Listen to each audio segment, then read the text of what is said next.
Assalamu alaikum wa rahmatullahi wa barakatuh. You are watching Newcastle Fast FM. This is the Late Show Live with your host, Abu Tayeb.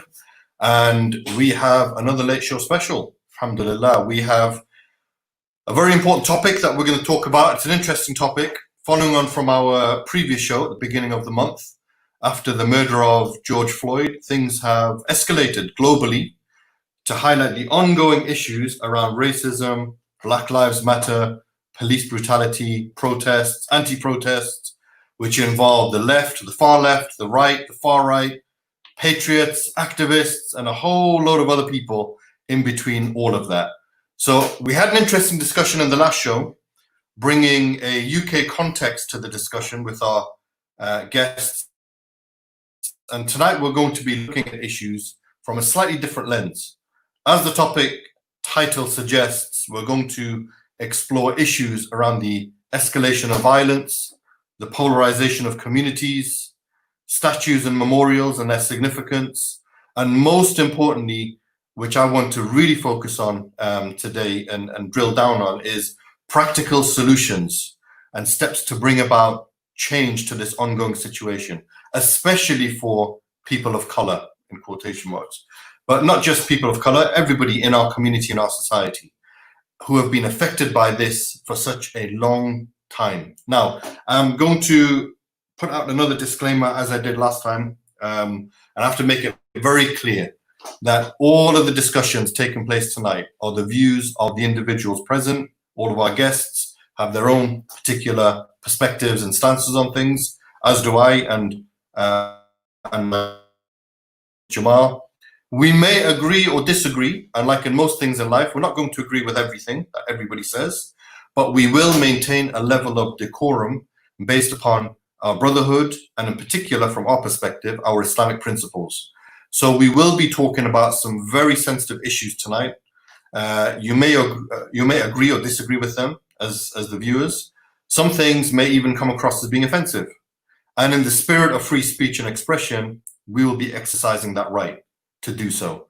But let me make clear that, here at Newcastle Fast FM, we do not condone or promote any form of illegal activity or speech at home or abroad, but we do reserve the right to discuss all issues openly and allow others to express themselves freely.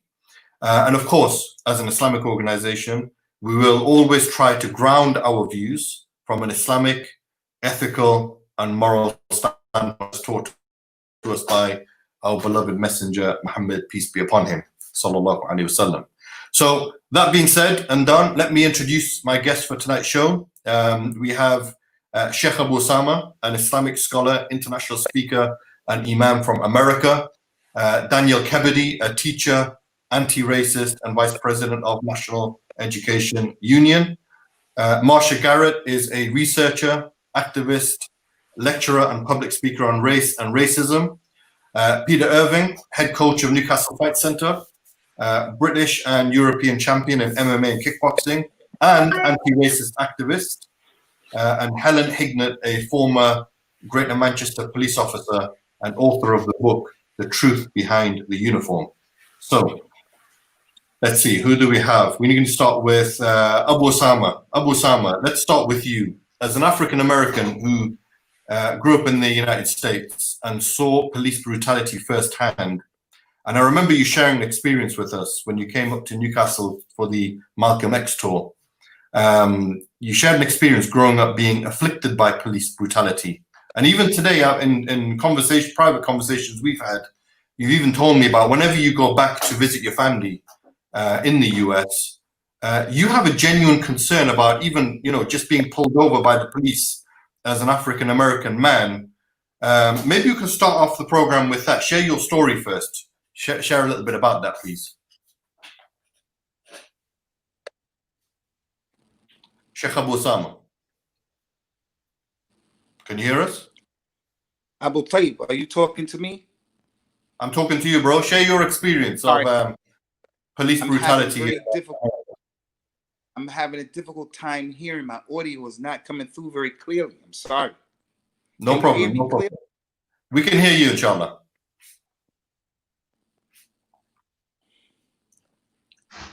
Can you hear us? He's locked. No problem, inshallah. We'll come back to him. We'll come back to him. So Daniel, let's start with sorry, before I get to Daniel, Jamaal. Assalamu alaikum, Jamaal. How you doing, bro? Wa alaikum salam. Yes, very, very well, AT. SubhanAllah. It's been a very interesting and trying time, even since the last show. So many things have been happening around the world. Even just before we came on today, we were discussing something which we'll talk about a bit more later on, about an incident that took place in Reading. We've seen so many things happening, from the statues being pulled down to outcry from people all around the globe. So this topic today is a topic which perhaps it hasn't been discussed by other groups or organizations or companies, and that's why I'm really, really particularly excited today for us to be discussing this. And I just think that it's going to be a very hot topic. So I think people need to be getting ready to hold on to their seats. Lots of things to discuss, lots of things to say, lots of views, lots of feelings to be expressed. What an amazing show it's going to be today. So if I'm going to be sitting here quiet, you know the reason why. I always have my feet up, and I may literally put my feet up today on my chair, so you can see that I'm going to really be enjoying today's topic, subhanAllah. So yeah, I'm just going to be sitting here, AT, and really sort of enjoying the experience today, inshallah. Yeah, I think, you know what, there's an important point. You mentioned something that today there was just hearing sad news of multiple people being stabbed. Yeah. Apparently 3 people have died already in Reading after a Black Lives Matter event. The protest went fairly peacefully from what I've been told, but the aftermath has been horrendous. And, the police are on scene. There's been a lot of issues going on. And this links on to what we're going to talk about today, actually, because last weekend in Newcastle, that we had some protests and then counter protests, and there was some violent clashes then, and we're seeing an escalation. It seems to be an escalation of violence, and you probably saw the viral videos that went around of the toppling of the statue of the slave trader Edward Colston, which was following another protest. And we're going to touch upon that as well. But Daniel, let me start with you, bro, because you were there I believe you were there at the Newcastle protest last weekend, right? I wasn't there, but I had lots of friends there. I know what happened there. So what happened? I didn't get to make the protest. Just very big. It's like what happened in a couple of areas of the country. There was just very big Black Lives Matters demonstrations, and the far right have used it as an opportunity to try and mobilize their side, really, in defense of these statues. But last week, Black Lives Matter in London, they put a call out. They weren't really going to do much, but you still had people go there. And then obviously there was the far right out, exploiting this sort of like statue stuff, which who's going to pull down Gray's monument in Newcastle or whatever? It's just like these things need defending. For them it just seemed like a real opportunity just to go on a bit of a rampage and rally their side. But what I've noticed about the Black Lives Matter protests is they're big, aren't they? They have been really big demonstrations, made up, to be honest, by like a lot of non-black people. I was talking to a friend in Derby, and she was like, "These are the biggest demonstrations that the Derby's seen in years, and it's made up of like all colours, all religions, standing in solidarity with Black Lives Matter." So I think on the whole they've been positive protests, to be honest. Well, the Black Lives Matter ones, anyway. I think it's interesting because even when there's a pandemic going on and everyone's talking about social distancing, stay home, etc., you're right. There's been a big turnout for numbers to show their solidarity with African Americans in particular, the fight against oppression over there and racism. And then there's a wider discussion of racism that's been going on. And like I said, there's viral videos been going on, toppling of the statue of slave traders. And for those of you who don't know, the first one, obviously, that went really viral was the one of Edward Colston. Those of you who don't know who he was a slave trader. He became actually the deputy of the Royal African Company, which was one of the biggest transatlantic slave organizations in the UK. And, there's a hit list of statues that have come as a result of that around the UK that people have drawn up to take down next around the country. anything or anyone who represents that Atlantic slave trade in particular. And even wider discussions have gone on now about the toppling of Winston Churchill statue. So that was boarded up, and that really caused outrage, especially amongst many patriots, right? So on the one hand, obviously he's seen as a hero for Britain, for the Nazis, and on the other hand, he's seen as a racist against the Indian people of Bengal in particular. So these protests have really caused a polarization, right, on both sides. And like I said, it's come to a bit of a head and started becoming violent. So I'm gonna ask Marsha to come in here and talk a little bit about, you've been involved in the educating around African history and racism, and calling for people to be educated on our history and past as Britain as well. What are your thoughts on the toppling of these statues and its significance? Will it really make a difference to our current situation?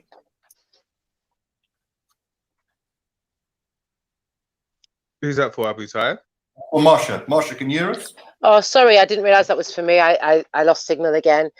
In terms of significance regarding, I don't like the term hit list that's being put out into the media. When it's anything to do with race in our society, we have to be really conscious of the words and the wording that is used. So I don't like the term hit list as if the violence is being perpetuated against the statues, when those people in real life perpetuated a great deal of violence themselves. So yeah, I'm not too keen on that term. But when it comes to sort of the removal of the statues, what we have to recognize, there's a lot of hype around it.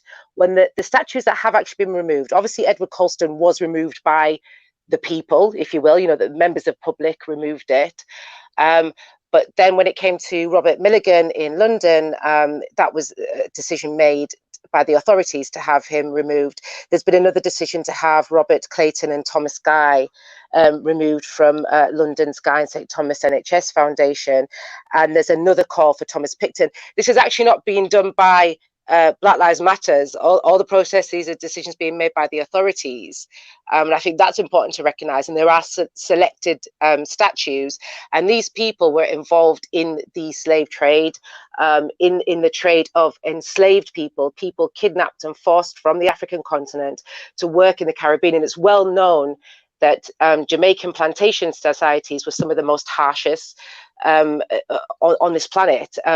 Even enslaved people in America, in the north, in North America, saw it as a punishment to be sold to a Jamaican slaver. So it's worth recognizing the absolute brutality, ultimately, that these men committed, and that's partly why they're being removed, and that is important to recognize.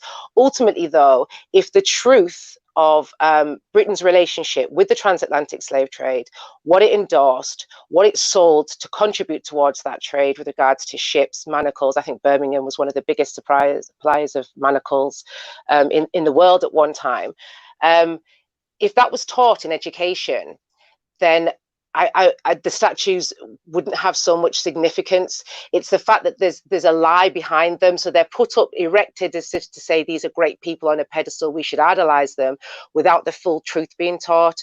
So without the education, the taking down of statues, and especially the way it's reported in our media, just incites anger and not understanding. That's my sentiment on it. That's interesting. But I've been on my social media, whenever things kick off, right? Whether it's a terrorist attack that happens to be done by a Muslim, or whether it's something to do with racism, or even nowadays Black Lives Matter, I get a lot of, my social media goes crazy, right? So I get a lot of stuff on my timeline from both sides of the argument. Okay, so on this one, I've been seeing questions like, how does toppling statues resolve the matter of systematic racism? And things like of that nature. What would you answer to that then? Well, yeah, I mean, I sort of said it. It isn't the answer. Of course, it isn't the answer. And if anybody actually believes that, it's because they have an understanding of racism that's not connected. It's not complex. Racism is a system, and it's multi-layered. And it's at the base of our society and our societal functions. So it can't be just done through toppling statues. It can't be just done, if we just take this COVID-19 BAME, and I despise that term BAME. I don't like it, but I'll use it because that's the one that's been put out there. If we look at that, the emphasis is on the health service. The health service needs to do X, Y, and Z. That cannot be, that ignores the reality and the complexity of racism and white supremacy in society. Because if we're only focused on the health service, we're then ignoring the education, and a lot of the people that go into the health service and work in that industry come through our education system. So our education is really key, as well as our more informal education, which is the media. So the way that the media is reporting these statues, the language that is being used, tore down, pulled down, as if somehow the very fabric of Britain is being destroyed with this. And so the media really have got a lot of responsibility in hyping it. But no, without the education, without the truth of colonialism and the reality of racialized slavery, since the concept of race being taught and dismantled, then no, just the pulling of statues down is not enough.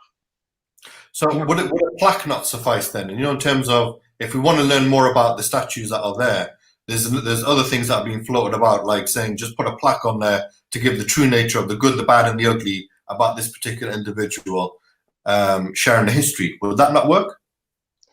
No, because a plaque could never do it justice. Because say you have if we take Edward Colston, and there's a plaque next to him saying, he made his money and this is how much he made off enslaved people. Because we're not taught the truth in terms of the brutality of racialized slavery, particularly in Jamaica, because we are not taught that truth, people will read those words but won't necessarily connect the brutality of what that man profited from. So no, it must come in our education as well. It can't just be a plaque. And then they're not going to put a plaque next to Winston Churchill. I'll tell you that for now.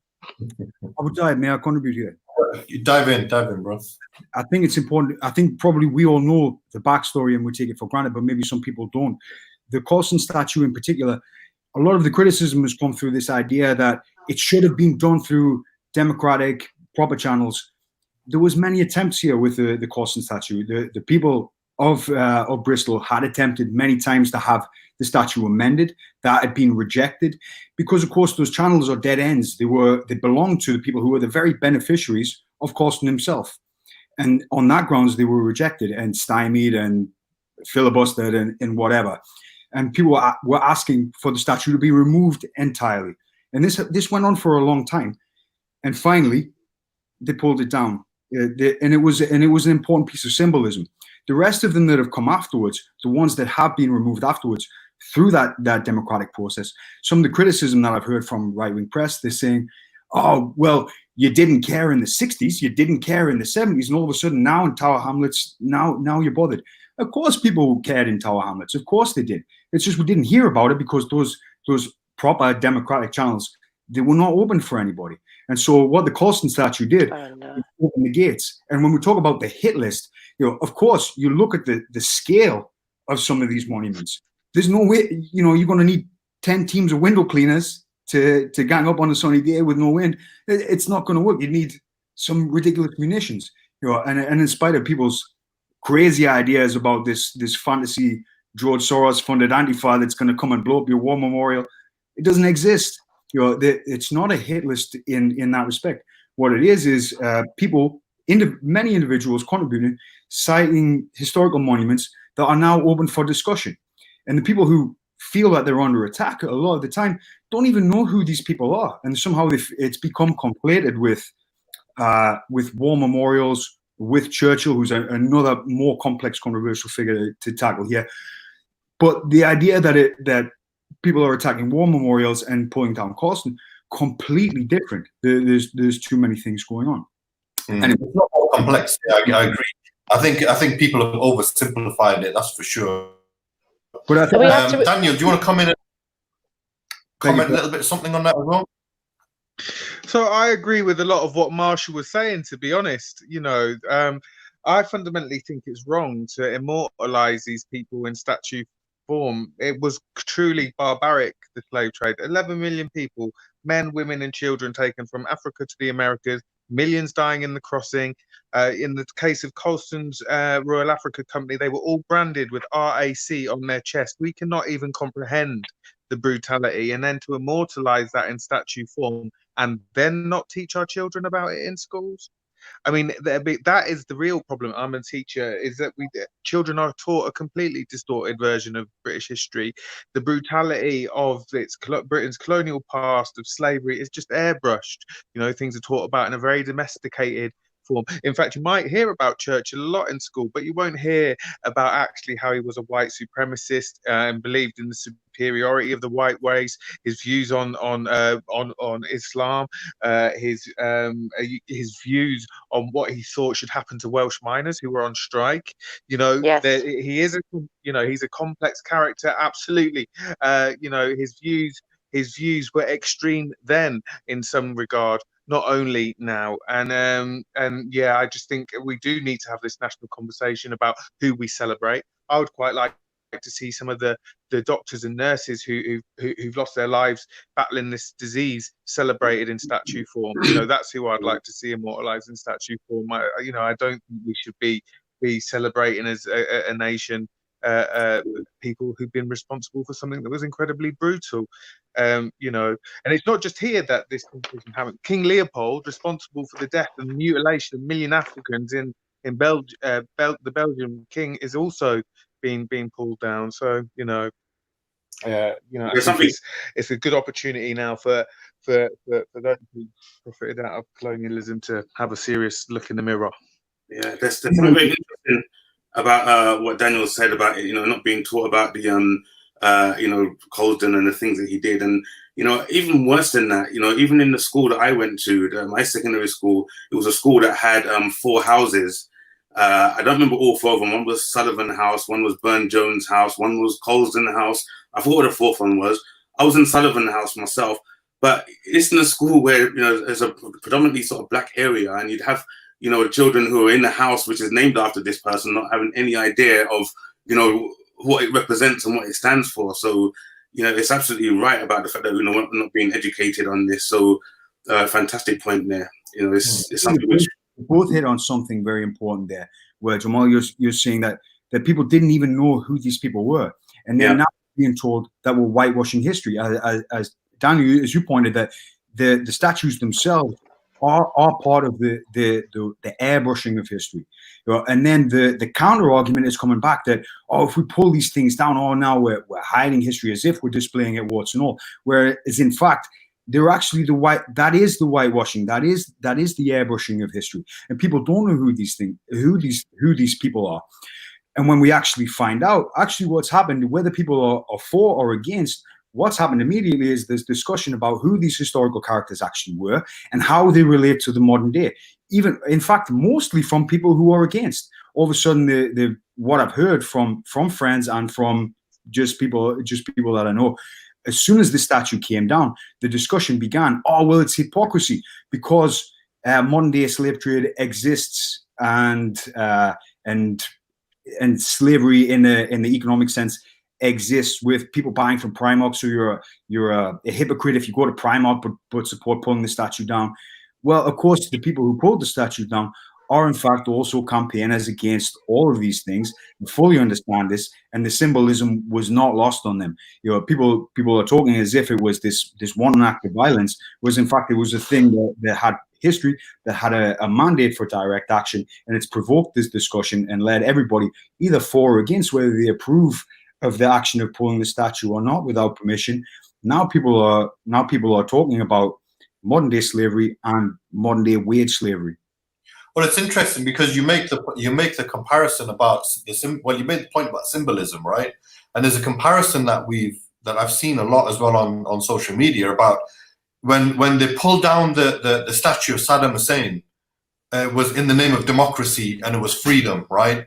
But when it was done at home, it's then seen as, oh, it's criminal damage. And you can draw some the double standards here. You can see them, right? In terms of the way that there's the symbolism aspect of it that you're talking about is very powerful, and it's a good point there. There's even more than double standards. There's absolute confusion. You know, so I've seen many people sharing images of Confederate statues being vandalized and being pulled down, without context, as if they were war memorials in the UK. But you can clearly see, of course, the men wearing Confederate uniforms. And people completely don't appreciate the situation that this, you talk about pulling down Saddam Hussein. You know, imagine imagine, for example, if a statue to the Wehrmacht was somewhere in Kent. Of course, we would expect people not to want to revere them and to pull it down, or to have vandalized it a long time ago. So the Confederacy, this short-lived, what did it last for? 4 years, something like this. They were not the victors. It's a shocking curiosity of the way that the American Civil War played out, that they didn't exactly lose. Slaves were not exactly emancipated. It's a really curious situation that doesn't exist elsewhere in the world. And then we're having these kind of images. This is again another issue of the sort of obfuscation that happens through social media. The people are now looking and thinking, these people are vandalizing our war memorials of men who died in World War I and World War II. In fact, they're not. They're glorifications of Confederate generals from the USA that people here don't even know. But they somehow desire this sense of outrage about war memorials being damaged when it hasn't really happened in any real sense. Yeah, that's true. Marsha, did you want to add something there? I think you were trying to jump in a bit earlier.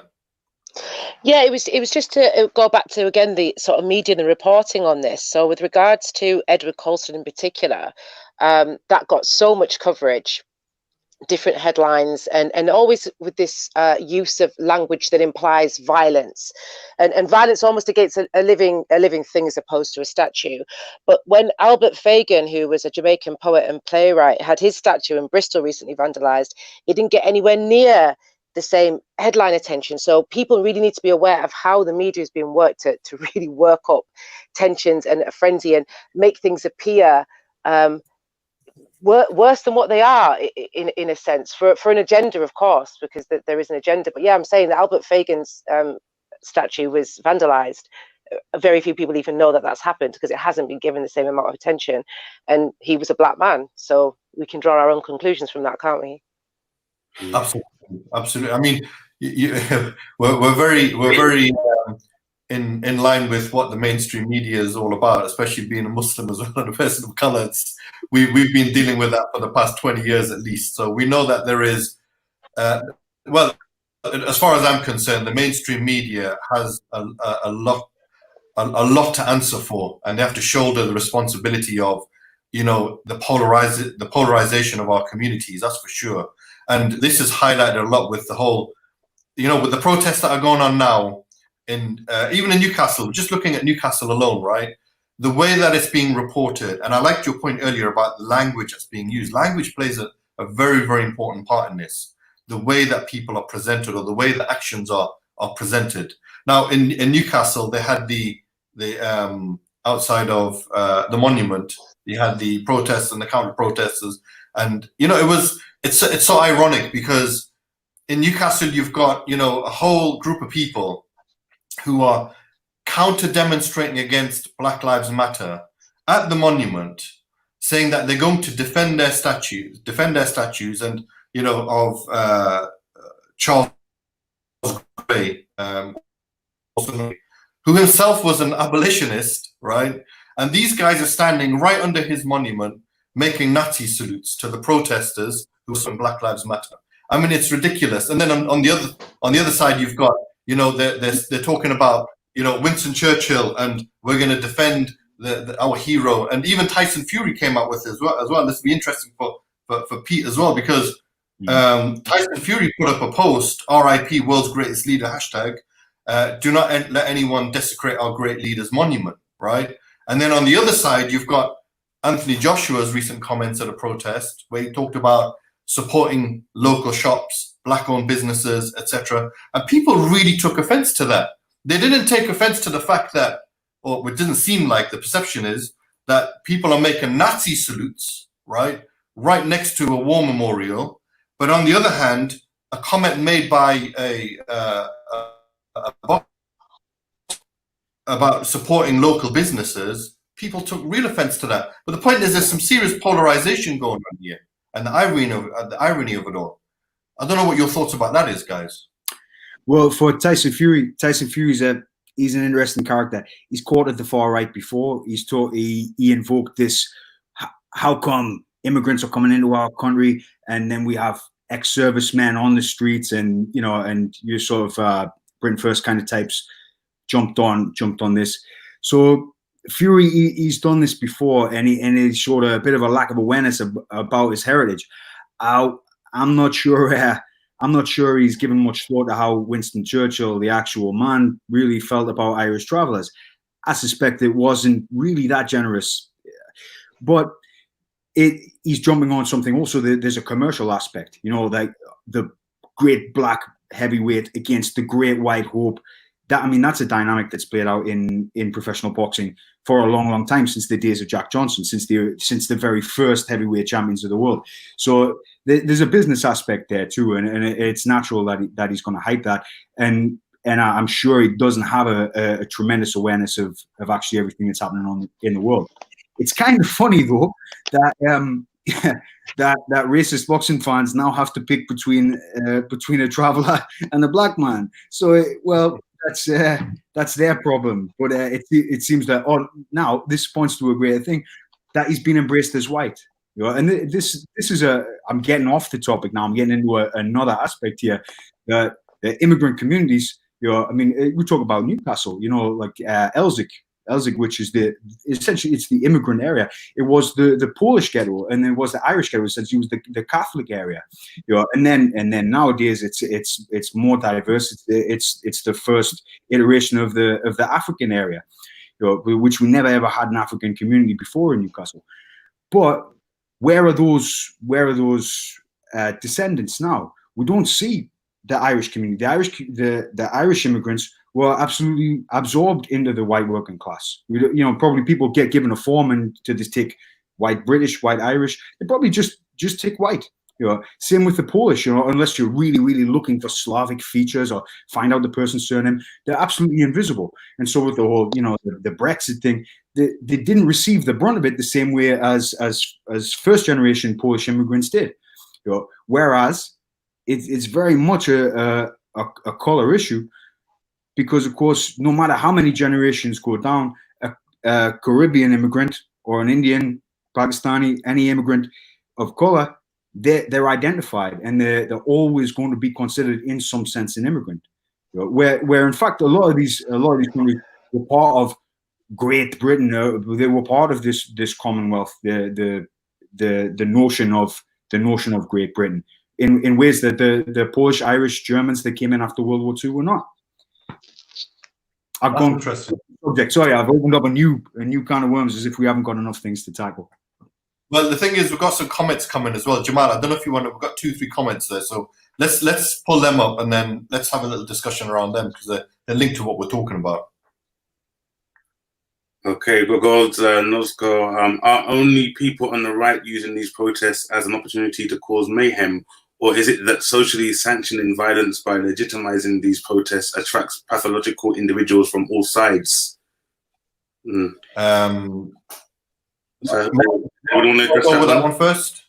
Yeah, I've got a real problem. Again, like Marsha's point about language, about how we refer to these protests and things. Certainly, I think the far right have caused some mayhem on the protest. Definitely, I saw some of the evidence of that on the demonstrations in Newcastle and things. That's not unusual for them. But in the broader Black Lives Matter protests, I don't think this is about causing mayhem, and nor do I think it is about trying to create some sort of race war, racial divisions. I think it's a popular rebellion. That's what I think they are. They're popular uprisings against racism, and not only against the systemic racism that exists in the country and around in the US, but also about further social injustice. We've got a disease ripping through society now that's killing black people 4 times more than it's killing white people, and that's because of racism and inequality. You're more likely to be poor if you are black. You are more likely to live in insecure housing if you're black. Because of those things, you're more likely to have an underlying condition. I'm using black in the political sense. Sorry, I should explain. It's to mean BAME. So, because these inequalities exist, you're more likely to die from COVID, and there's issues around housing and unemployment, not just against racist brutality from the police. So I think these Black Lives Matters protests aren't mayhem. They're not. It's not. These are popular rebellions. This is resistance. That's what we're seeing. Yeah, absolutely. Yeah. Marsha, Peter, any other comments on that comment? Not Well, only also people as well, protest and opportunity to cause mayhem. well, if you look at the number of protests that have happened around the world, with thousands upon thousands of people around the world going, I think that the reporting on acts of violence, and let's not forget that there's definitely been acts of violence from the state towards the protesters, which has also been covered. I think that overall there hasn't actually been as much violence as the press wants us to believe, and that's what I keep going back to. What's being covered, what's being shown. The papers and media need to sell a story. They need people to believe in something. They want people hyped up, and that is precise. Because when you look at it, I from the thousands I've been to, I went to one in my town. There was no issues at all, And when I look at really what's been going on around the world, there hasn't been a great deal of violence, and it's only been maybe within the last I'd say within the last week, really, that there's been this sort of pushback from, if you like, far right. But still, even then, that the levels of violence are just not on the scale of what the media are reporting them at. Can I just add as well to what Marsha was saying there? You're right. I remember when the police shot Mark Duggan, and there was eruptions of popular rebellion again in London, in Liverpool, in Bristol, and I remember, and this is in 2011. I remember David Cameron stood on the steps of Downing Street, and his words were, "This is criminality, pure and simple." When the press and the media just discredit any sort of resistance as criminality or violent disorder or whatever, it means that they can avoid having the serious discussions that we need to have as a society about jobs, about access to opportunities, about housing, about systemic racism. That's the point I'm making is the attempt to discredit these protests are politically motivated. It means that we don't have. It means if you can just discredit this mass rebellion, then you don't have to. We can avoid those difficult conversations about inequality. I totally agree. And sorry, I didn't mean to cut you off there. I totally agree. And just to make a point as well, just because someone goes to a protest or arranges a protest and says hashtag Black Lives Matter, doesn't actually mean they have any connection to that organization. And I find that very interesting as well, because now every single protest, even, there's other organizations who are historically anti-racist in this country that have been joining in with protest, but yet it's Black Lives Matter that get the attention. And that's not an accident either. It's so that people then associate Black Lives Matter with protests and civil unrest, as what happened to the Black Panthers, associated with violence and civil unrest, until they could be then hounded, until the public could then support the state to shut these groups down.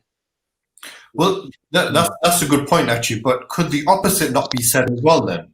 For those who join the counter protests, that they're not necessarily racist either. There's a picture of Sohail, if you can bring it on, please. Somebody was sharing it, saying that if you have a problem taking out these statues, then either you're a racist or you're a pigeon, right?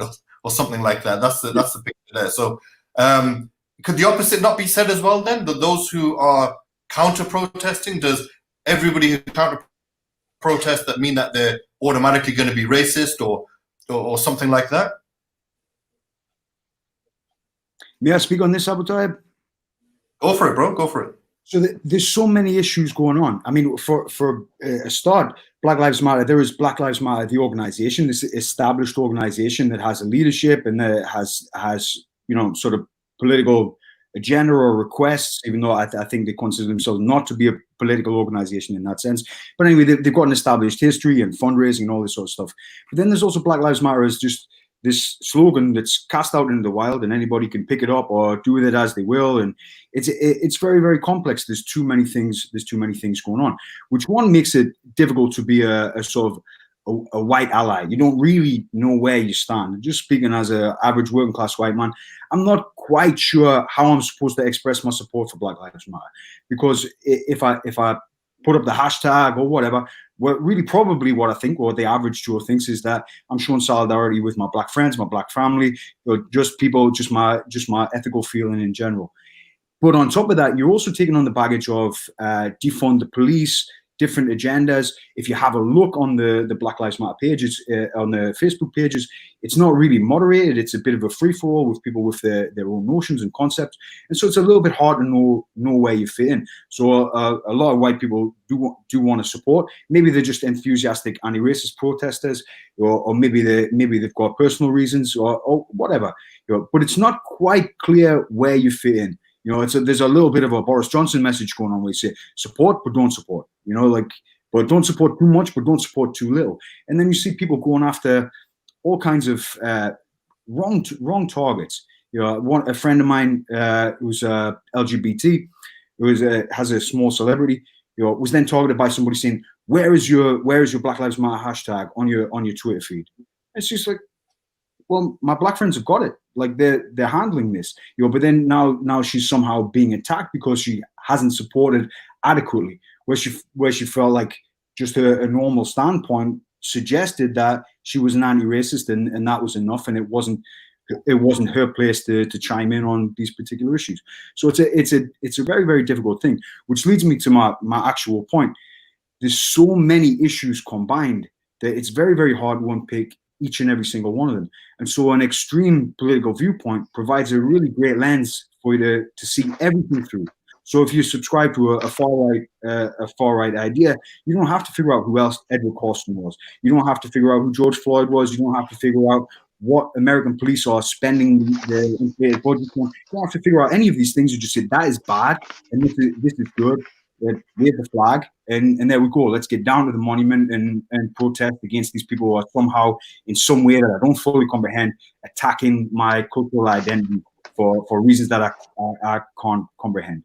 And this same thing with an extreme leftist viewpoint. If you want to stay there, so well, we don't have to tackle the different issues between the way that U.S. police is funded and the way that U.S. police is structured and the way that U.S. police came into being, versus the way that British police, versus the way that they are funded, structured, and function.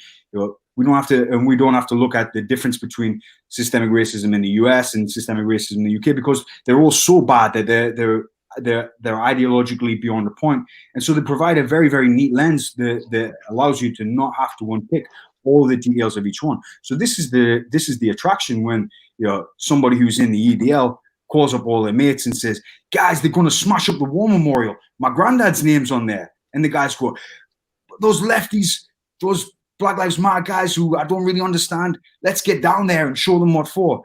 And a lot of these guys, they're not racist in the true ideological white power sense. Again, it's very attractive just to say these are racists, and put them all in one category, along with the Ku Klux Klan and along with the neo-Nazi boot boy and the Ukrainian fascist or whatever. It's very, very simple. But a lot of them actually just don't know. They just have a bad education. They don't know the history.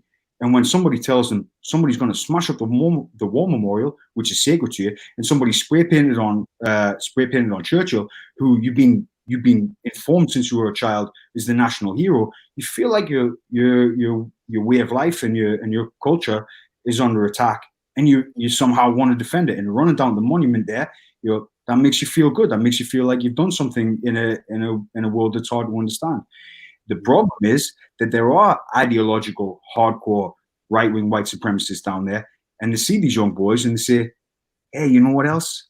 Let me tell you about some of my deeper political ideas," and they start roping them in and making them into foot soldiers. And this has always been the trick that the far right has always used.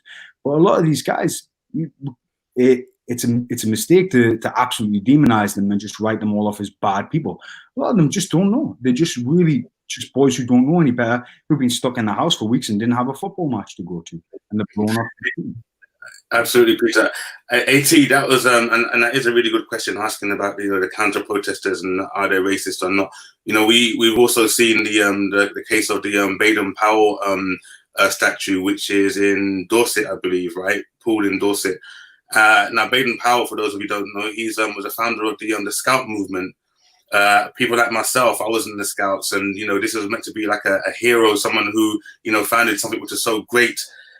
So many people, who are white, they would also see him as a national hero, not having an understanding. So whether they're racist or not, racism might even be inherent in their family, but sometimes that's not the reason why they might stand by this person, because they may not have any knowledge of what they've done whatsoever. So it's a really, really good question, one which you need to look into more, where someone is defending what they believe to be, like, you know, and not even because of their color, just someone who they can be proud of that they were British. But it just, what sort of is deeply rooted is the thing that we really need to address. So definitely some great points there. So I think there's linked to, a lot of it is linked to identity and perceptions of identity as well. So this is an interesting point here, because this is what I genuinely believe, that this is one of the reasons why the communities are being polarized, because of, like we've touched upon, the bad education. The rates of call, to misinformation, I guess, is the better word to use here. I mean, Daniel, Marsha, let me bring you both into this conversation as well about, does the opposite apply as well? We talk about from our perspective, but is it the same on the other perspective as well, from your experiences? Do you know what I think? I agree with what was said about, not everybody on the far right one is like a hardline fascist or whatever. I do agree with that. I agree with that. Like, my experience with the far right is how they organize. They exploit. They offer imaginary solutions to very real problems, to exploitation, to poverty, to housing. To a lack of jobs and things, and there's like an ideological core that do the work on the people that they can pull, the wider layers that they can pull in around them. So I always believe that we should always try and reach out to those people who aren't the hardline, fascist, neo-Nazi types, and try and win them into the struggle for a better society, because fundamentally the struggles of black people and the struggles of white working class people are the same, aren't they? We all want good jobs. We all want to have a nice home, or a secure home, shall I say, and be able to provide enough for our families. The struggles of working people, whether you're black or white, are joined. So we need to keep trying to find spaces for dialogue, really. But then there's that ideological core, the real hard right, that I just, you can't debate with them people. There's definitely a certain point where there's no reasoning, but you hit on the exact right thing. What we're talking about is identity, is education. I lost internet. And why these people are attracted to it? But because they don't know their history. The same thing, the whole Winston Churchill issue, which is a big one. But people don't know their history. People in the Northeast. I saw 2 Britain First boys from Sunderland, being interviewed, saying, "Why are you down here?" So we're here to defend Winston because he's us. He is England. We are English. We're all together. I'm not exactly sure the exact words, but this was the thrust of it. But of course, when Winston Churchill came here, our ancestors didn't welcome him. He came up to North Shields to visit a munitions factory, and he was broadly heckled. He wasn't loved before the war, during the war, or after the war. It's no coincidence that he was out before the war even ended officially. He wasn't even loved by his own party. But people don't know that up here. They don't know how he felt about the miners. So our grandfathers and great grandfathers who were down the mine, those sentiments didn't get passed on. And so people believe this mythology. So the character of Winston Churchill that gets attacked by one person who spray paints racist on it, and the person who gets outraged and defended, they're not even the same person. The effigy doesn't represent the same thing to those 2 people. So the outrage doesn't correlate with the attack, because what they believe is some kind of fantasy. And the problem is the whole thing of this longing for identity and the obfuscation of history that's led people to believe that somehow, even though things are bad for us, that they're terrible for the white working class, that there was this golden era, this golden this golden age of empire where we were the masters, where Britannia ruled the waves, and somehow we were part of it. But of course, we weren't. It never existed anyway. It wasn't exactly like that. But we were not the beneficiaries of it. My grandfather, great grandfather, and so on. That never happened. We weren't part of that. And my great grandfather and grandfather, they knew that the black man was not our enemy. That they were actually they were our comrades. This was part of Newcastle history. And when you deny this history, then that's why you cling to these false ideas, these idealistic, non-existent fantasies. But really, actually, Newcastle's always been a massively anti-racist town, a working class town. We chased Mosley. When Mosley came up, when the black shirts came up, we booted him out many, many times. Stockton gave him a hiding. He nearly got thrown over the bridge because the only reason why he didn't get thrown over the bridge into the town was because there was such a massive police presence. He tried again in South Shields. We chased him there. And then we've got a legacy of abolitionists. Frederick Douglass, his freedom was purchased by a Quaker women's group here based in Newcastle who orchestrated boycotts of slave-produced goods. All of these things. Of course, we've got Earl Grey who managed to cleverly oust these rotten boroughs in order that he might purchase back. I know this was controversial, actually, that somehow that he was not to be celebrated because he purchased back the freedom of slavery and compensated the owners and not. But I think we have to take that in context of the time. And actually, he played some very clever cards to oust these rotten boroughs. They were, if anybody's watching and they don't know what that means, there was a trick whereby you'd get a small number of voters that essentially hinged on one family into a borough that would vote someone into parliament that would have influence. And so this was a trick that was used by the West India lobby. And so what Earl Grey did, the part that was clever, was not opening the national checkbook and saying, take 20 million or whatever it was. The part that he did that was clever was get rid of them the year before and then get in there. So this is Newcastle history, And I'm going to recommend a book as well that everybody should get about the history of Newcastle. It's called Hidden Chains, and the history, the links to slavery and the abolitionist movement in particular. I highly recommend everybody get this. And shows how Newcastle does have a history of, playing its part in fighting against all forms of inequalities, not just, but in particular, slavery in particular as well, and things like that. So absolutely, we need to know our history, right? We need to know where we come from, what's going on, where we're going to as well. And I think there's an interesting point because, we're seeing this, and I keep mentioning this, we're seeing this sort of polarization going on. Tommy 10 Names was in the thick of it as well, right? Recently, calling for people to defend the statues, and then I sent out another video backtracking from that. And then the next thing you see is this viral picture that goes around with, I think it was in South London, if I'm not mistaken, by an individual, what was his name? Patrick Hutchinson, literally saving the life of an anti-protester from being killed, right? You've all seen that. It's on the post of the picture, yeah? And carrying the guy on his shoulder, yeah? And then you see another video, I don't know if you guys saw this one as well, of two black brothers being chased by literally tens of white youth in Coventry, with bottles being thrown at them, all sorts being said at them, and the police turning up and stuff like that. I mean, it's getting out of hand, really. Essentially, it's we're seeing these type of incidents getting worse and worse. Where's it going to end is the question, I guess. So it links back to the question that we've got on the poster: are we heading for a race war? This is what the perceptions are. This is what's looking like it's happening.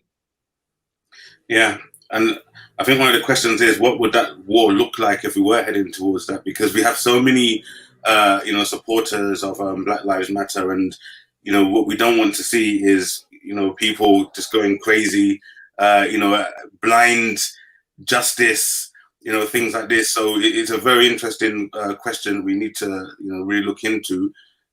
So yeah, obviously we can open it out to Daniel, Peter, and Marsha on that one.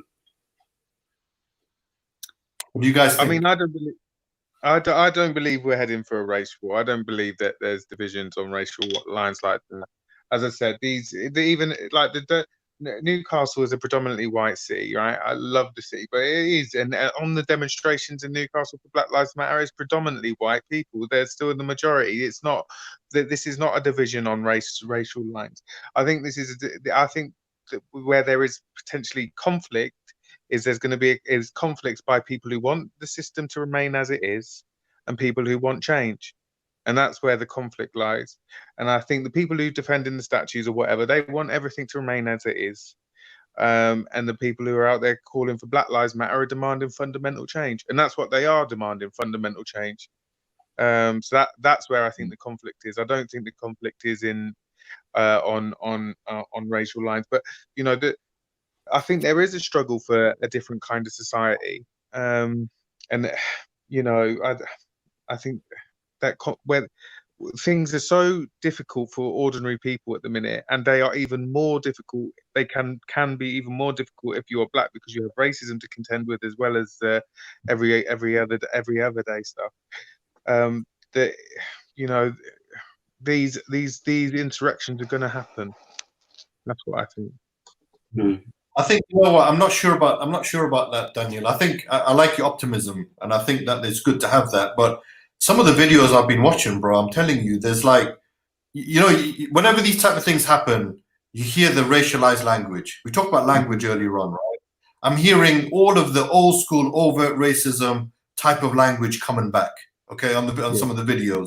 And I think that's dangerous, and I think that's a problem, because that will only escalate. And I think that's where my main concern is, I guess, of you've got the language, you've got the behaviors, you've got the violence, you've got, you know, like I said, two black brothers being chased by groups of, well, I think they were football fans after a football or something like that. I don't know the exact context, but then you've got, you know, there's that mob mentality that comes in as well. So I don't know. I think there's a number of issues here. I agree with that, but what I'm saying is those people who are up in the racism, who are they are the people who are wanting to keep things as it is. That is their drive. They want to maintain a racist society. And then on the Black Lives Matter side, the reason I don't think it's a race war is because on the on the opposite side, it's middle-aged white men, right? On the, you know, so I can see the narrative for race war. On the Black Lives Matter side, these demonstrations are diverse, you know. It's not, you know, the Black Lives Matter is not a race. It's not a race. It's not just black people on those demonstrations. Far from it. You know, the ones in Newcastle have been really diverse. There's a comment from Mahida. I think this is where I really want to hear from Marsha on this particular issue. Sayed, if you bring the comment on from Mahida. So education has been the theme of the conversation as being the barrier and the solution. So do we need to protest for changes in education? If so, how do we do this? History lessons in school was a load of rubbish. I agree with that. And I know that Marsha is involved in, you know, work to try and decolonize the curriculum and things like that. So let's get some info on that, please, some comments on that, please, if you don't mind. Yeah, so I was going to say, when it comes to do we need to be protesting that's already happening, and it has been happening for a while. Obviously, the discussion needs to happen with government and those that make the decisions on what's taught in our curriculum. And what that goes to show time and time again is that often those with the most power in this country are actually the ones that are the most concerned with preserving the status quo. So when we were talking earlier on, I'm just going to flit a little bit about, because I didn't speak on this, about the counter protesters, and are they all racist? No, I don't believe that, in the same way that I don't believe everybody on a Black Lives Matter march is really there against white supremacy. You see what I'm saying? So, and because people are so disenfranchised and they can't get to the actual people who are making decisions, putting people into oppression and ensuring that we have this kind of marginalization, they then go and protest and then take it out on each other. And that's the way things have run for a long time. So there is a movement to decolonize the curriculum. There is the Black curriculum that's all over the internet. You can go and support. They have a petition to have this education installed within schools. It's going to have to go much wider than just a Black curriculum, because South Asian pre-colonial history is just totally not there either. And then the connection of what Britain did on the South Asian Asian continent as well is not taught. So education is absolutely vital, and there is a movement already happening for that. Do I believe that we're heading for a race war? People are talking like, let's just backtrack for a second here. All of these protests started because of the murder of George Floyd in the States. We had 7 Black people killed during detention or in detention by police in 2017. It wasn't filmed. That's why we haven't had the same uproar. There was mass riots and protests in the 1980s after the shooting of Cherry Gross, who was left paralyzed by a police officer who was looking for her son. People are having the same conversation, the exact same one we're having now. People were having that conversation then. Are we now headed for a race war? Is this breaking point? And then what generally happens is there will be some form of distraction from government, from state. And we're already seeing that in process, because they're coming out with the racial inequality report that's going to be done when we only had one in 2017. And tell me what's changed since then. What measures have the government implemented after the recommendations were made from the 2017 race equality audit? Race disparity audit, sorry, nothing. Now another one's been, so that will be the form of distraction, and then there might be a new sort of policy, and that will placate. So that no, there won't be a race war. And ultimately, if we're talking war needs capital. You have to have capital for war. So if you're looking at, if you like, an African diaspora against, you know, a Western European one, the capital is definitely in favor of Western Europe. So if we're going to break it down and racialize, like Western Europe is white, and Africa, everybody else is of African origin, if we're looking at it from a black and white sense. So no, that's not going to happen, because it didn't happen in the 80s after mass amounts of police brutality in this country, and it's not going to happen now. That's interesting. Yeah, I think that's a very good point. Pete, you're going to jump in there as well and say something. People love euphemisms about war. You know, when it's not war, we love to call it war. When it is war, we like to call it the Ministry of Defense. You know, it's just one of those weird curiosities. So when I don't know about the USA now, the USA is a different picture. The tensions are different. The number of people and the armaments are different. You know, it's a completely different scenario. So what we've got, if we're going to use the war analogy, what we've always had here is a Cold War, a race Cold War. You know, because the stuff that came back out during the time of Brexit and more recently, you know, those little racial epithets that disappeared and then crept back in all of a sudden, you know, they were simmering under the surface. But we're not going to have a race war in the dramatic sense. We're going to have some race skirmishes, just like we did in the 80s, you know, where NF and things like that come back out, and gangs of anti-fascists come back out, and gangs of black youth and Asian youth come back out and band together, and they'll clash. And then they'll melt away as they grow up, and the next generation will come along. And hopefully things just get a little bit better. It's better now than it was in the 70s and the 80s. There's small improvements, you know, and the little things just go out of fashion. When people use these little racist terms, you know, they mark themselves out as old-fashioned and ignorant and parochial. You know, I think what we're really talking about now is like the different types of racism. You know, where there's a real danger when you call someone, say, that's racist, you're a racist. You know, and then they take real offense, and they, instead of analyzing their own behavior and their own thinking, they dig their heels in and say, I have free speech, I can say all these kind of things. Because if I say you're a racist to a white man, he gets the image of the Ku Klux Klan in a hood, or the Nazi boot boy or something like this. You know, but really, most of the time, most of the racism that you encounter is much more subtle. Oftentimes it's so subtle that they're not even aware. Sometimes it's subtle to the point where maybe they're cool with black guys in their work or whatever, but when they're not there, they'll let slip a little word. Because I get this experience a lot, because people look at me, you know, I get into a taxi, and I'm not being taxi driverist. Some of my best friends are taxi drivers. I get into a taxi and I'm waiting for the guy. I get into a taxi with a white guy and I'm waiting for him to go, you keep blocking immigrants, yeah. You know, and thinking that he's making a conversation that I'm going to want to join in with. So people are really willing to tell me that, even when they know what I think. Sometimes they let these little things slip. And sometimes it's egregious. Sometimes it needs to be challenged. Sometimes you got to say, you can't say that word, you can't do that thing, whatever it is. And sometimes it's just like an elderly person who thinks that once upon a time it was polite to say colored person, but now and can't understand the difference with person of color or something really simple like that. So the level of reaction that you get or that you give, the way that you try to combat it, really depends on so many little things. Sorry, I've forgotten what the original point was. What was this? Race war. Yeah. I don't think the UK is going to have an overt aggressive race war. The US has a greater danger. The way that we're set up, not so much. But we have to be ready for people like the EDL, people like Britain First, to push their recruitment. And the people who are vulnerable to that, it's not because they're bad people. It's not because they're stupid people. It's because they're ignorant, and they're ignorant by design. They've been made ignorant by the education system and by society.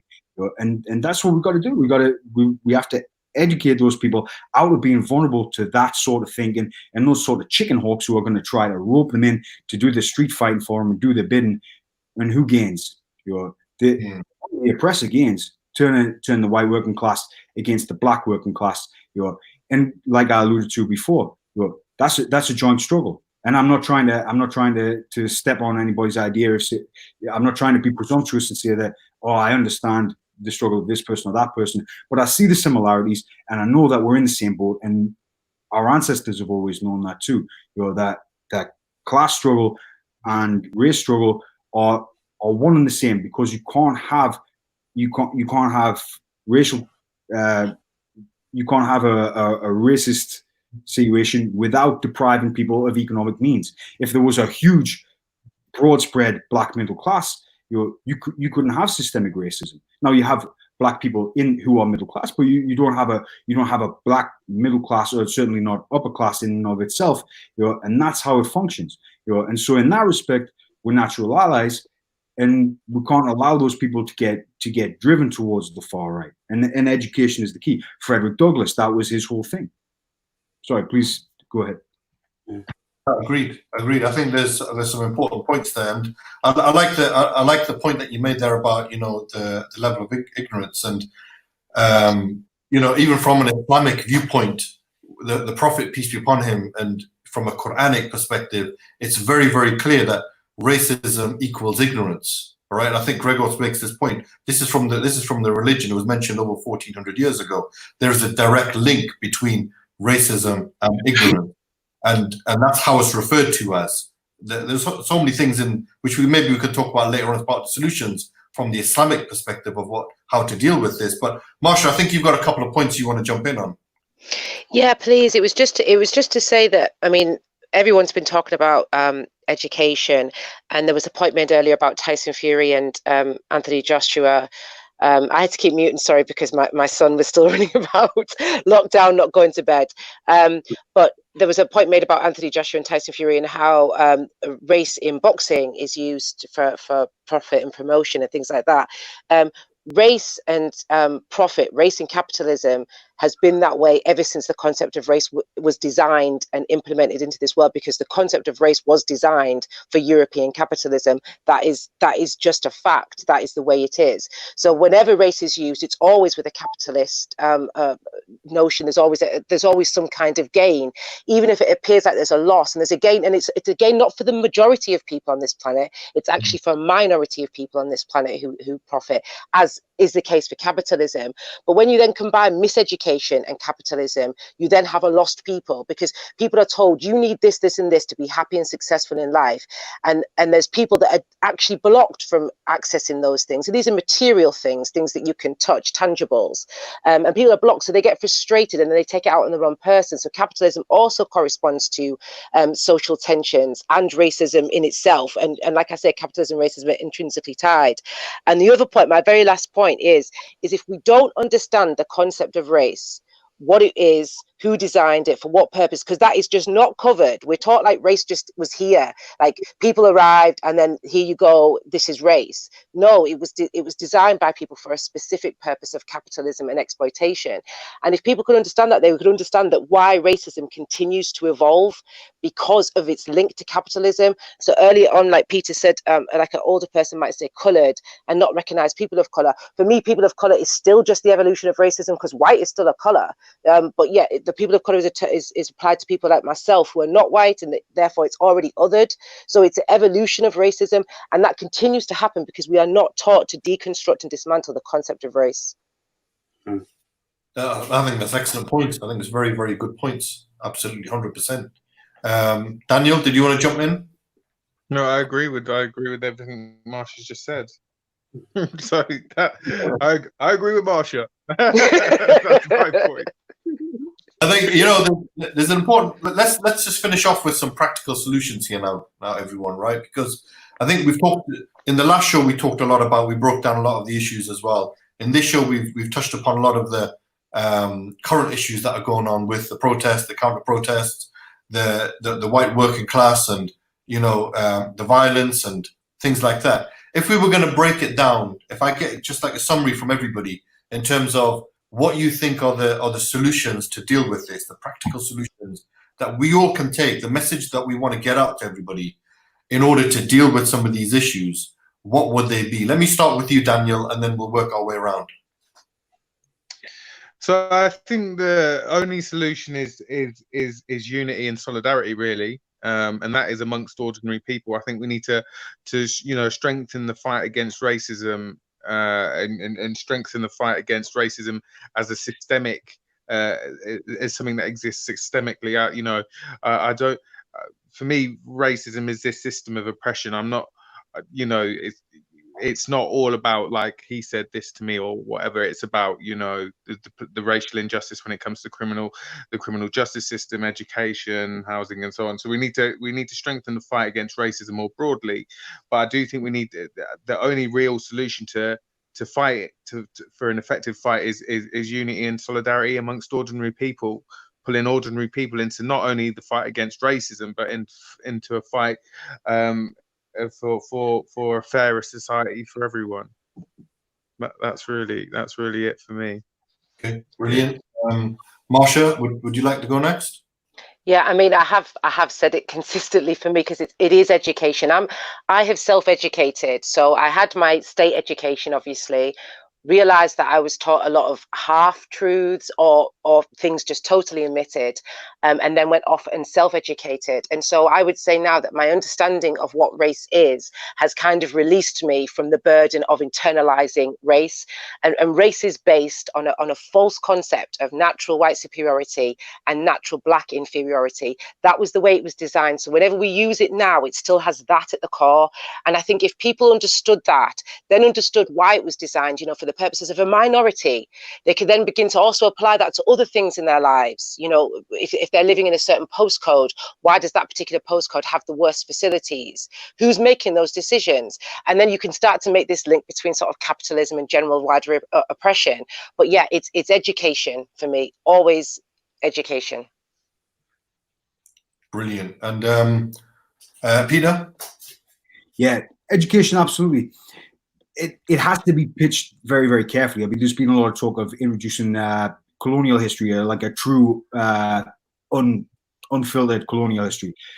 You got to get people when they're kids. You got to get them really young, because that's when you learn racism. You know, when I went to school in like a almost exclusively white area. You know, I don't think there was any kids in my primary school, but I learned the "Eeny, Meeny, Miny, Moe" song, and I didn't even know what I was saying. I thought I was saying "knicker," you know, like a underwear.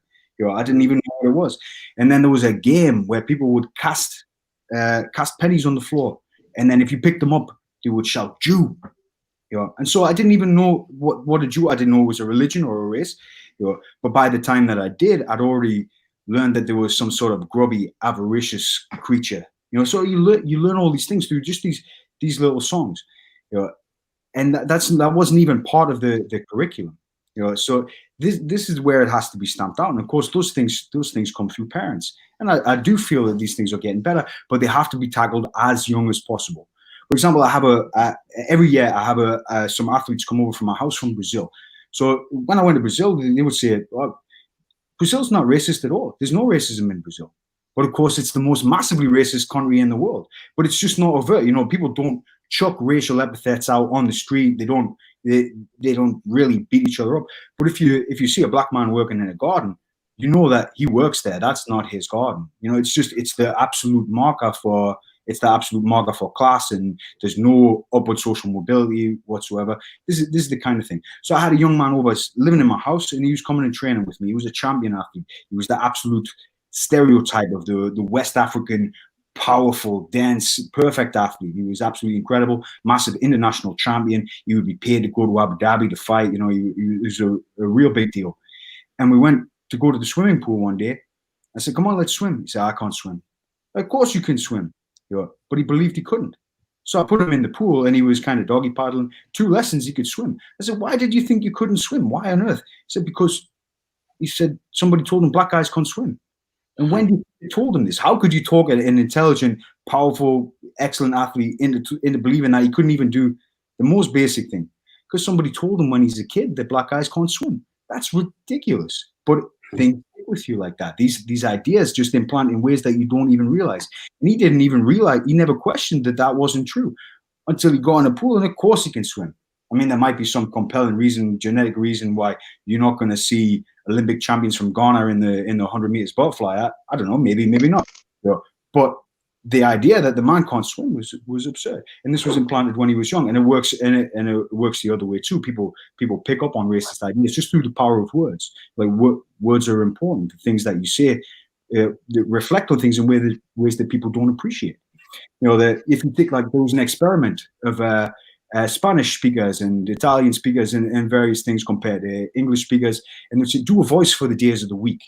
And so a British person would say, oh, it's Monday. Yay, I'm Friday. You know, whatever it was. But people who had feminine and masculine specific names for days of the week would give just unconsciously would give a feminine or masculine voice for the day of the week. You know, but of course, if you ask them, is Monday a man or a woman? They say, well, of course it's not, it's a day. But in really, really subtle ways, it implants it. And so even just down to a single word, the language that we use, that's really important. And this is the problem back when you come to this thing where you call somebody racist and you pull them up on something. Oftentimes they just learned it. Maybe they are just an uncouth person, but maybe they don't even realize that it's not just a food. It's not just a shop. You know, you can't say the B word or the C word. You know, that's not okay. You know, but these things need to be addressed as early as possible. And the idea of it's very attractive to put in colonial education and tell the real truth about the British Empire and all these kind of things. But how are you going to do this? You put all the white kids at the front of the class and then say, everybody go and feel really, really bad about yourself. The problem is the reason why people are driven towards these far-right ideologies is because they already don't feel good about themselves. And when they find out that the myth that they've been clinging to, the thing that was making them, giving them that little sense of pride, when they find out that was actually terrible too, well, they're going to resist. They're going to close. They're going to put their fingers in their ears and say, la la la la, that's not true.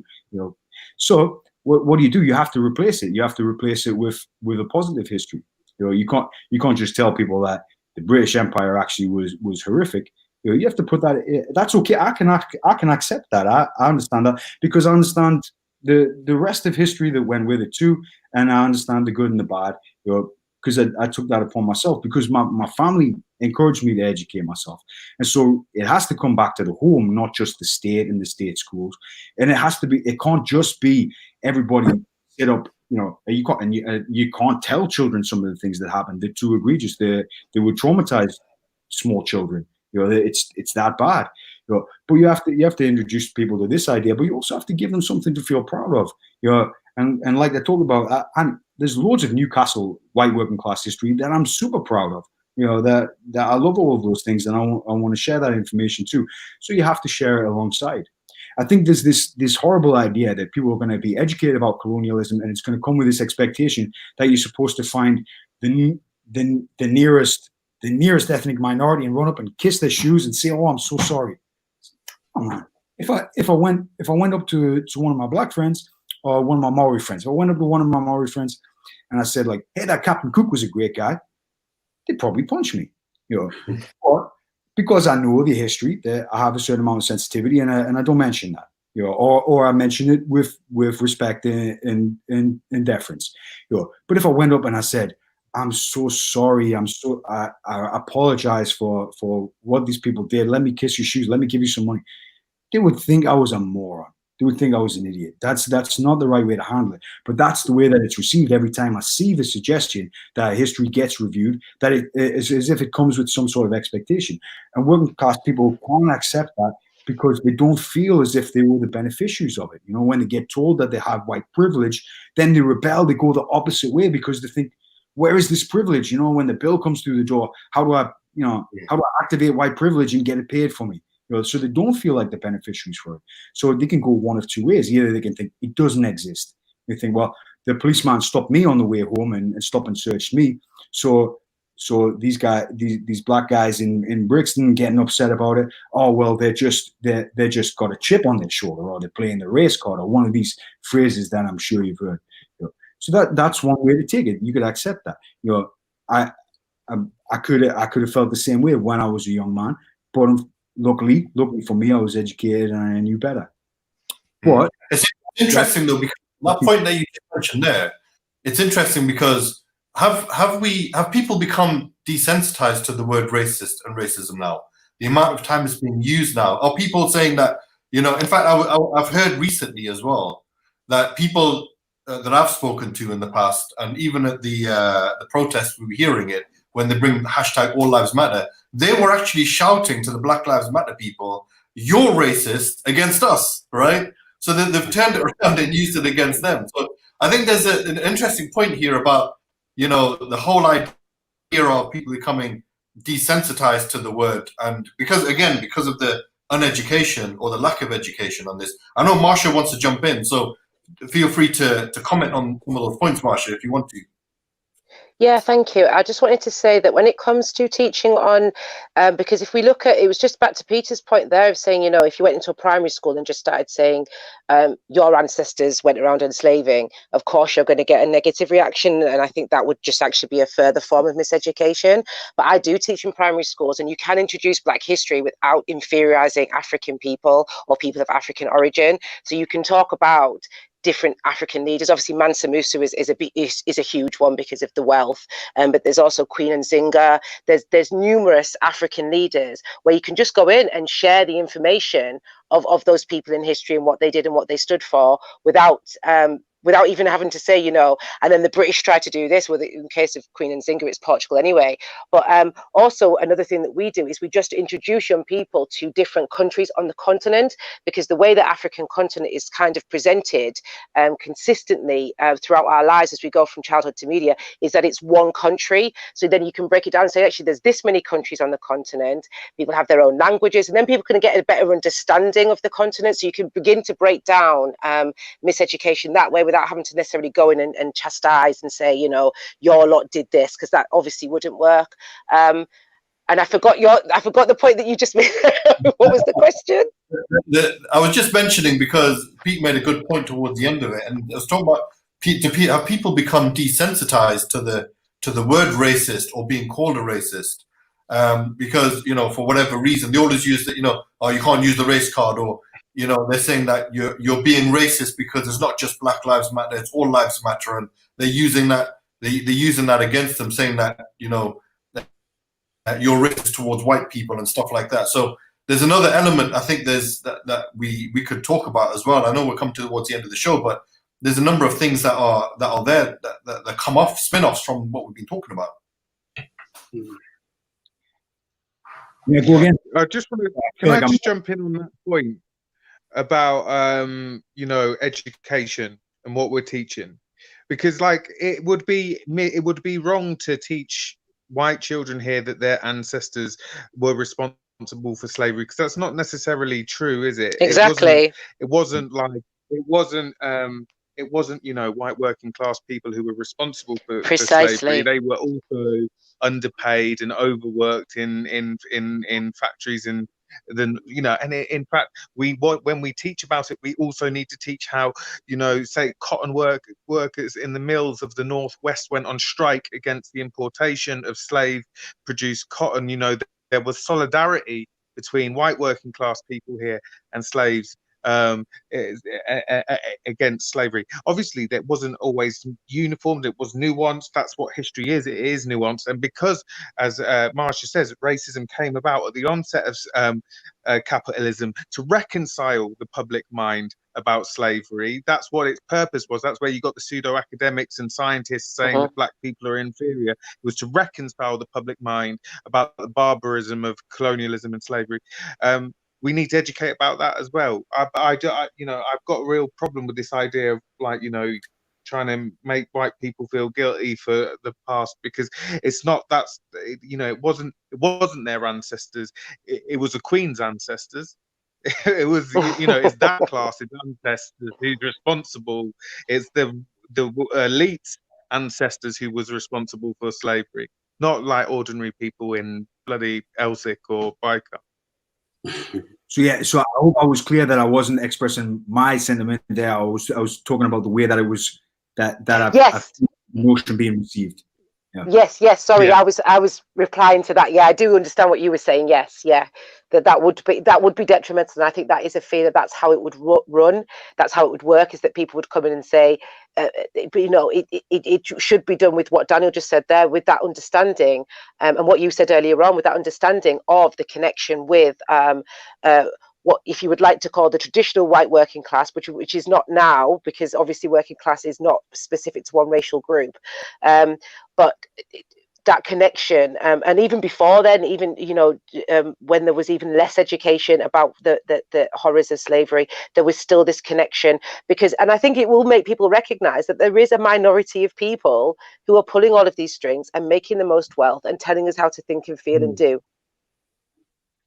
Absolutely. I think that's a good point. You know, racism is essentially politically constructed, in depending on which definition you go by, of course, but politically constructed by powerful people, usually dominant groups in society, and those dominant groups in society are normally the elite.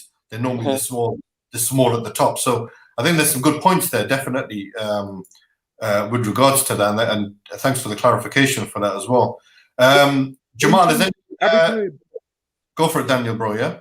Yeah, just in terms of like education, because like when we talk about education, like, I wanted to be very clear. This isn't the fault of teachers and teaching assistants. Education has been engineered by design that people get this distorted nationalistic narrative. You know, the curriculum is dictated to schools by parliamentarians, isn't it? It's dictated by the elites, and it's very much about educating ordinary people to know their place in society. That's the design of it. You know, it's about, there's, you know, education and a social order, isn't it? It's educating you into a social order, which we all want to challenge. Well, you could argue that schools are a form of indoctrination. That's what you could argue. That's what they were designed for when they first started, and it is a form of indoctrination. So who holds the power here? Who pulls the strings for that indoctrination? So I think, you know, if anyone hasn't heard of Jane Elliott by now, they need to go and research her. She's been talking about this for decades. If you go through, there's certainly the American school system, then her argument is that you're going to be racist, or you're gonna, even if you don't realize that, you're going to be indoctrinated in that particular way, because that's the way that it's designed. And it's interesting because you've got a lot of things that are coming here. We've talked about education a lot. And, you know, decolonizing the curriculum. Maybe Marsha, you could explain what that actually means for those who don't know. But we've talked about education. We've talked about, you know, and I come from the angle of Islamophobia. When I go into schools, I talk about Islamophobia and anti-Muslim hatred.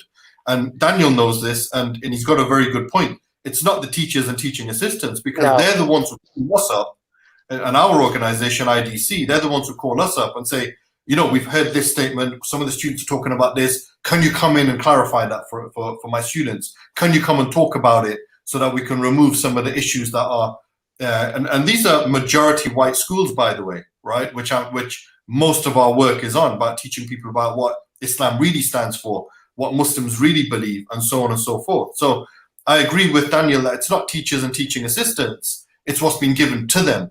But what is shocking for me is the fact that the teachers and teaching assistants are so ill-equipped, and they don't have enough training and knowledge about these issues, that when these issues do come up, they don't know how to deal with it.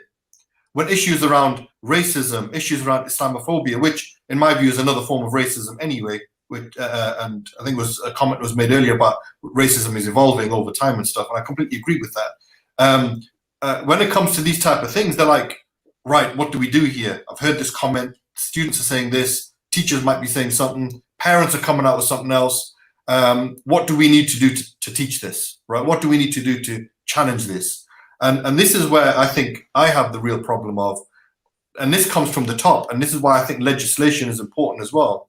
Education bottom up, absolutely. That's what our work is, grassroots level work. And most of us here on this show, our work is grassroots, right? But I think there has to be a top-down approach as well in terms of legislation.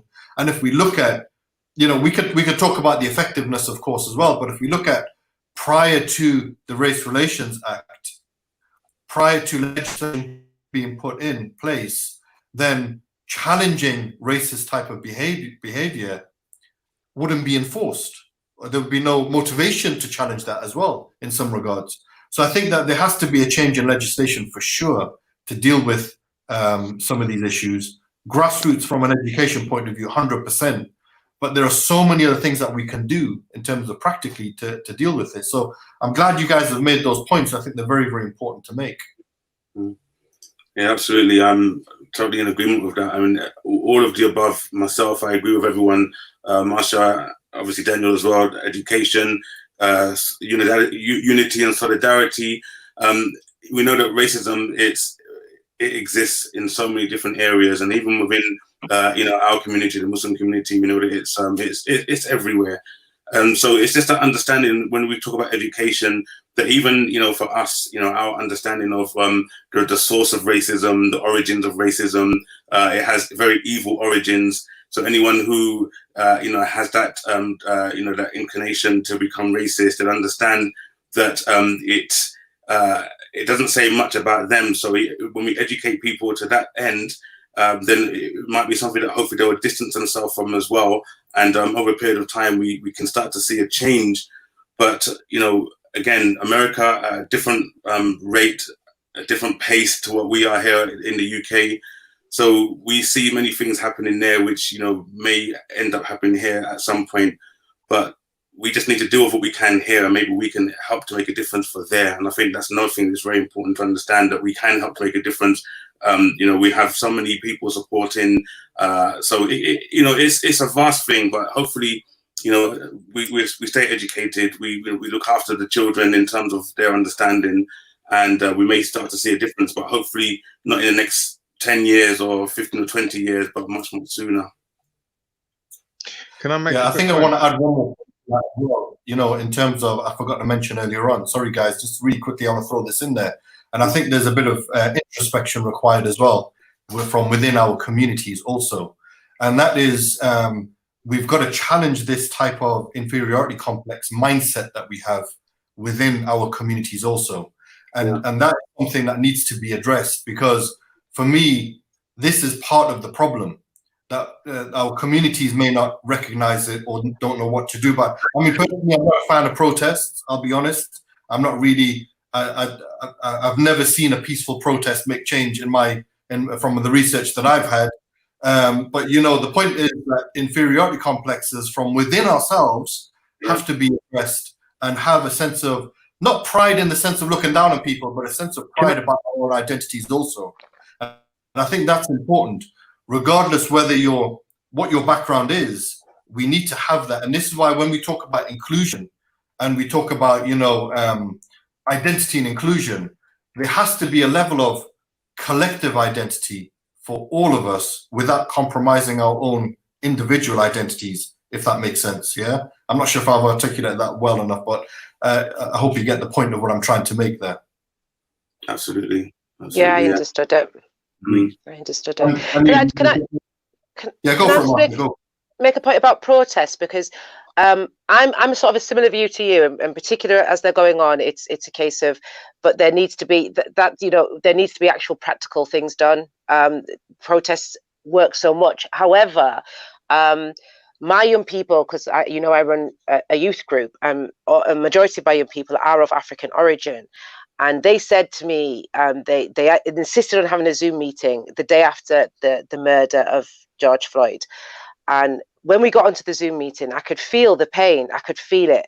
And they said, this one hit different. It hit different, and I'm hurt. And there was so much feeling and emotion. Getting to go, I didn't encourage them. They were already saying there's a protest organized, in our town, and we're going to go.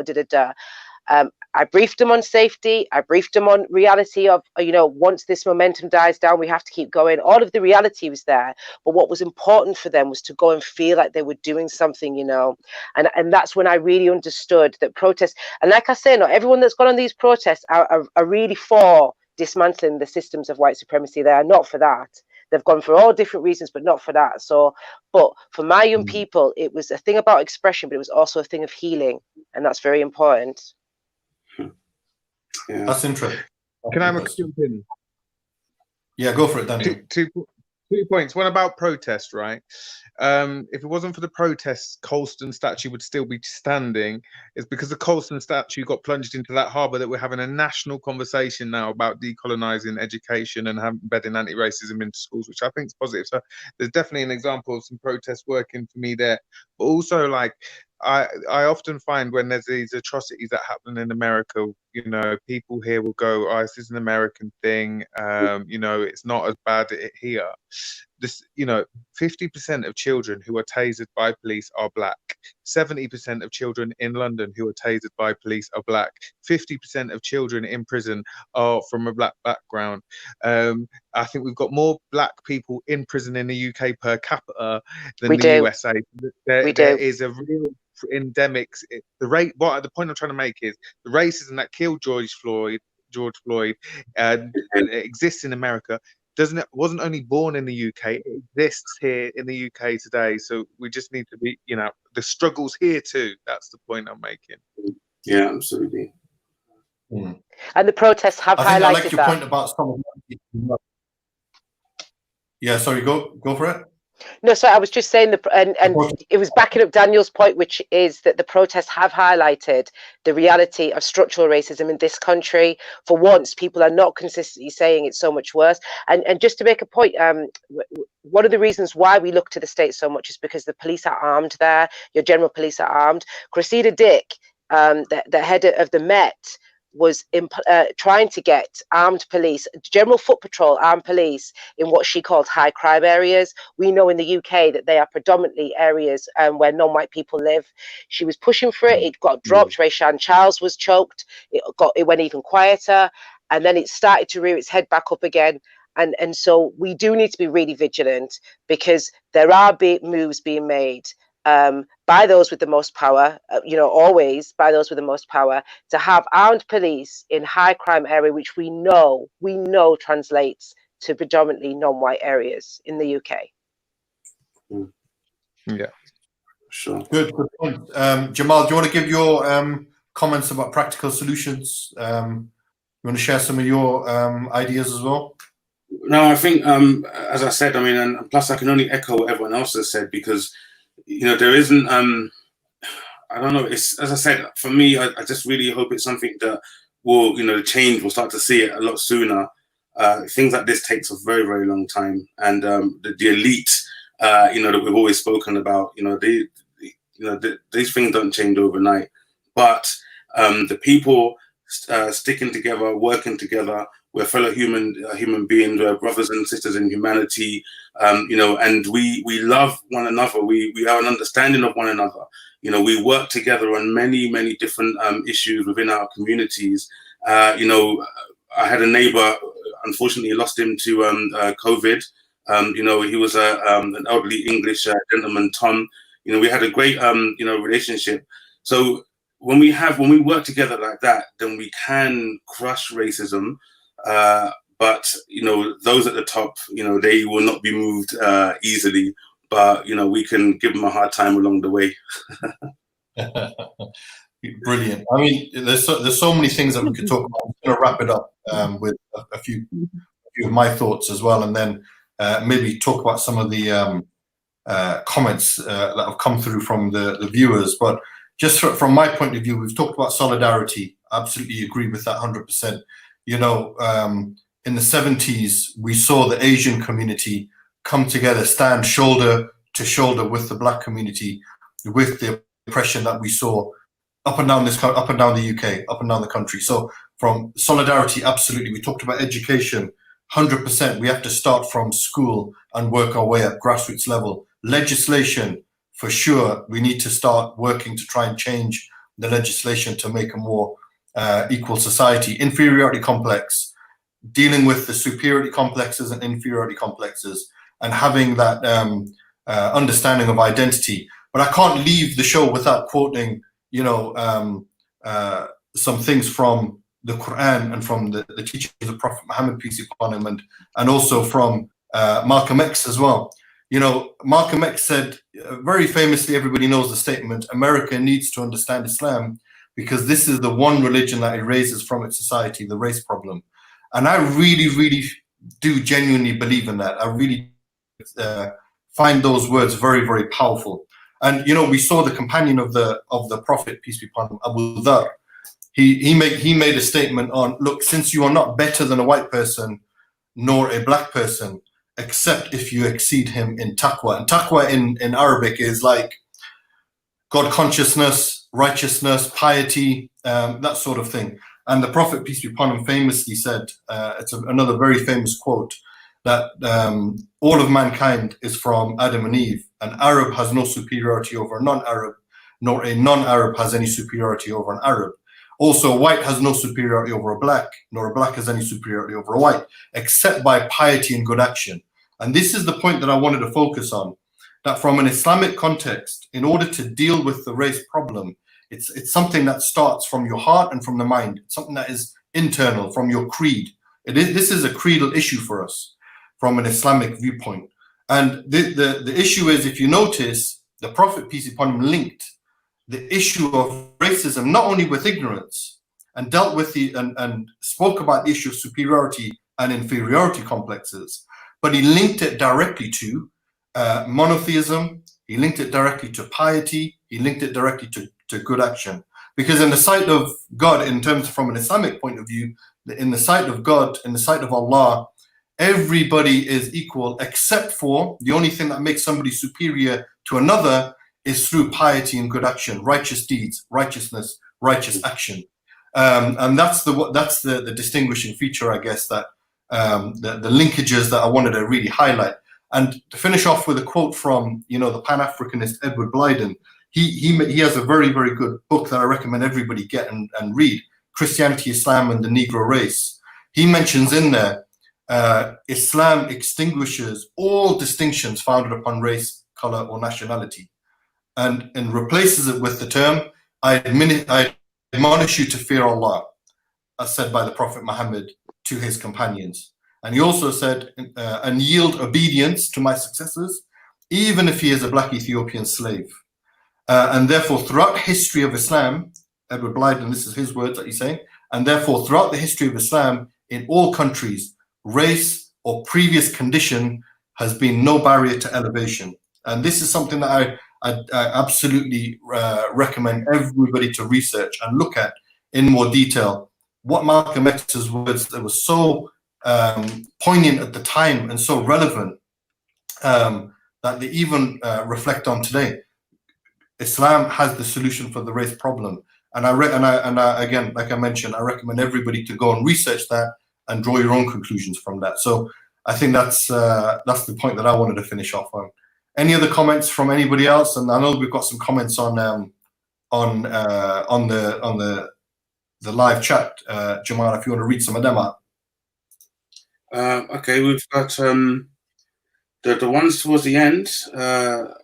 Sloppy mob, yeah. I echo what you guys have said about wording. It is paramount.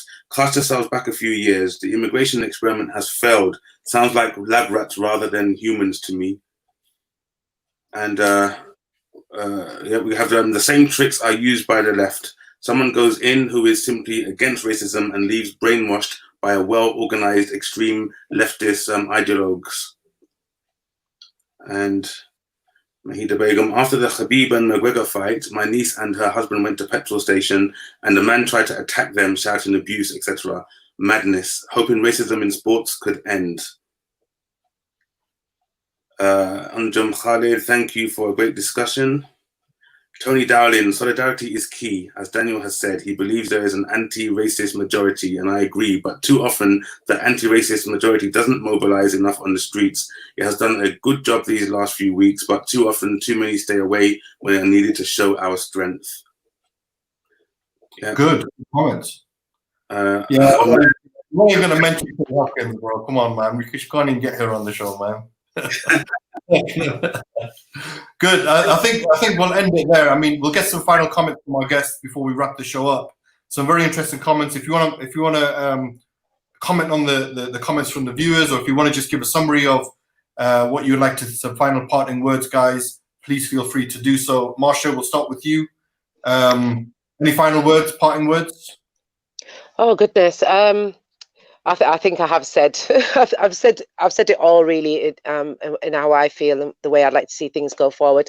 But thank you very much for inviting me on. I've learned a lot from both Peter and Daniel. So very, very interesting discussion. I actually thought it was really productive. I've been asked to do a lot of panels in the last few weeks, you can imagine, and this has probably been, dare I say it, but this has probably been one of my favorites. I've really learned a lot. So thank you. Yeah, thank you for coming on. It's a shame we lost Abu Usamah and Helen because they had bad internet issues, so that's why we couldn't get their perspectives on it all. But I'll tell you what, you guys have made it an excellent show, I have to say. You really have. I really thank you for that. Peter, would you like to say any final words before we wrap it up?